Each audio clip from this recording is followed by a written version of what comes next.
Hola, muy buenas. Este es el circuito típico de cómo conectar un TRIAC con una placa como Arduino, una señal digital para activarlo, para poder activar una bombilla o un elemento que vaya conectado a la red. O sea, esto es la conexión de la red. En este caso lo que yo tengo en casa son 230 voltios con 50 hercios, pero bueno, en otros países son 120 voltios, 60 hercios, depende, pero es corriente alterna. Entonces, un TRIAC es un dispositivo que se comporta como un interruptor, o sea, permite que la corriente circule a través de él en función de la señal que le entre por la gate. Entonces, claro, la gate tiene que tener una señal proporcional a la señal alterna que hay aquí. Entonces, no se puede aplicar directamente una señal digital a la gate de un TRIAC, sino que hay que utilizar un dispositivo como este, que es un optocoplador, un MOC 3021 es un ejemplo.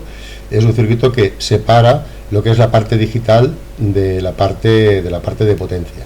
Entonces, ¿cómo funciona este circuito de aquí? O sea, cuando aquí ponemos 5 voltios, pues circula corriente a través del diodo, circulará más o menos unos 10 miliamperios, que es lo que necesita el diodo. O sea, son 5 voltios menos 1 voltio de corriente de tensión directa que se chupa el LED, más o menos son 4 voltios, pues 220 ohmios deben a ser unos 10 miliamperios más o menos, que es la corriente normal que necesita el diodo para emitir. Es un diodo emisor de luz.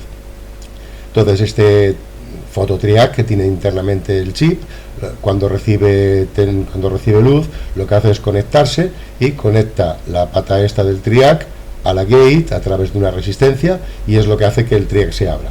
Entonces esta resistencia depende si trabajamos a 120 voltios o 230, pues será de unos 360, 400, por ahí más o menos en caso de 230 voltios, y unos 180, 200 ohmios para 120 voltios, depende del voltaje de la red.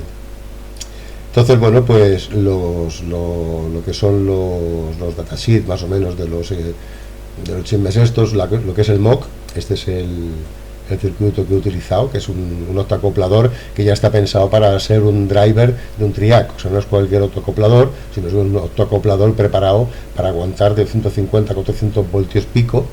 Entonces, bueno, pues este es el esquema que tiene.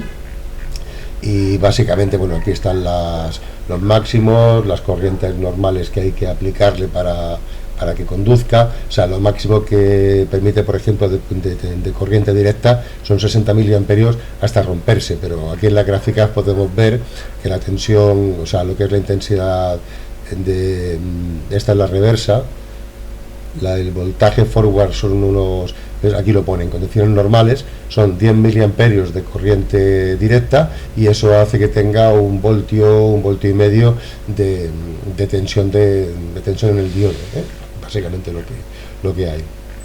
Entonces aquí, pues ellos siempre los fabricantes indican en el datasheet las utilidades, los circuitos principales que se pueden montar, y realmente el circuito que he montado es este. O sea, esto, lo que es la carga, es la bombilla. Este circuito está pensado para 120, con lo cual la resistencia es de 180 ohmios, y aquí, en lugar de meter los 5 voltios del Arduino aquí y esto meterlo a masa, también se puede conectar esto a alimentación, y entonces la pata del Arduino sería la que tragaría la corriente, con lo cual cuando metiéramos un 0 es cuando se activaría, cuando metiéramos un 1 iría negativo. O sea, con este circuito, montando este circuito, y el circuito iría negativo. Otra cosa a tener en cuenta es cuando se meten cargas que sean inductivas, o sea, que puedan dar corrientes inversas, pues hay que meter una snubber, hay que meter aquí un filtro que se encargue de tragarse todo eso para no romper al MOC. Y bueno, y lo que es el BT, el 137, 139, todos estos son prácticamente iguales, algunos aguantan 8 amperios, 6 amperios, 10 amperios, depende del modelo, pero básicamente su símbolo es este. Tiene el terminal de entrada, el terminal de salida, que esto es el circuito, es lo que realmente hace el interruptor, y la gate, que es la que controla el circuito. Entonces hay que tener en cuenta que la resistencia que se mete de polarización de la gate tiene que estar enganchada al terminal 2, a ver si es el 2 o el 1, tiene que estar enganchada al terminal 2, no al terminal 1. Si la metemos al terminal 1, el circuito no funciona. O sea, la pata, la opuesta que hay a donde está marcada la gate, es donde tiene que ir la resistencia. O sea, estas dos patas no son compatibles entre ellas. Bueno, pues este es el circuito, y el circuito que he montado es básicamente, aquí está, este es el prototipo. Aquí lo que tengo es un cable, estos son 220 voltios, es directamente con un enchufe para poder enchufarlo a la corriente. Y entonces de un cable de los 220, señalando, de los 220 entra directamente a la bombilla, ¿vale? Va directo a la bombilla, y de la salida de la bombilla, en lugar de ir hacia el otro polo, lo que hace es pasar a través de la pata 1 y la pata 2 del triac, y a la vuelta del triac es la que viene aquí, es lo que justamente pintaba en el circuito. Entonces, ¿cómo está montado el triac?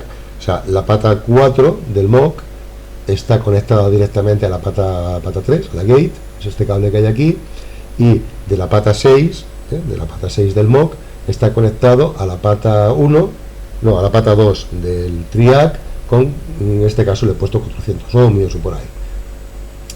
Y la pata 2, que es la masa del retorno del fotoled, va conectado aquí directamente al cable este negro, que es el que está conectado a la ground del Arduino, y la entrada de la resistencia está conectada al pin P3, o sea, 0, 1, 2 y 3, a la pata 3, que es la que voy a utilizar para activar y desactivar el